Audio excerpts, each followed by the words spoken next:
BTCआव हाग्रामा महिलारिनि BPF सरकारा फैफिननाय लोगो लोगो फिन दुंहाव थासारि।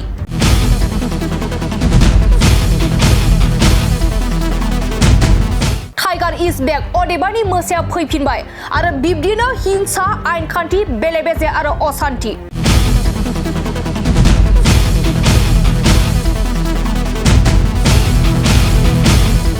नंगौ बे बाथ्राया जोंनिफ्राय बानायनानै बुंनाय बाथ्रा नङा। बे बाथ्राखौ बिटिआरनि बारग' खुंगिरि प्रमद बर'आ मोखां बिजाबनि गेजेरजों दानि माखासे सोलिबाय थानाय थासारिफोरखौ लाना फेसबुक पस्टनि गेजेरजों लिरनानै बाथ्रा बुंनायखौ नुनो मोन्दों।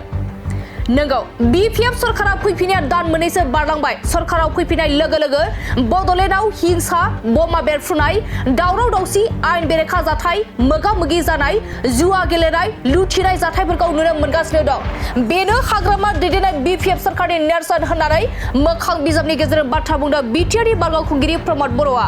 बिनि अनगायैबो बिथां प्रमद बर'आ बुंबावदों दि थांनाय 2020 मायथाइनिफ्राय 2025 मायथाइसिम UPPL दैदेननाय सरकारा गोजोन लाबोफिननाय, हारिफोरनि गेजेराव खौसेथिखौ गोख्रों खालामनाय, गेलेमु आरो लाइमोनफोरनि सोमोन्दोखौ बांहोनाय आरो बड'लेण्डखौ जौगाहोनाय आरो दावगानायनि फारसे गोख्रै दावगाहोनायखौ नोजोर होनानै खामानि मावदोंमोन। नाथाय दुखुनांथावै 2025 मायथाइयाव गोहो सोलायनायनि उननिफ्रायनो गोजोननि जायगाया दावराव-दावसि, जौगाथायनि जायगाया गुलाय-गुजाय आरो सोरजिलु लाइमोनफोरनि नांथाबनायखौ जुवा, जौ आरो फेग्रा मुवाजों सोलायदों होनना मोखां बिजाबनि गेजेरजों बुंदों बिथां बिटिआरनि बारग' खुंगिरि प्रमद बर'आ।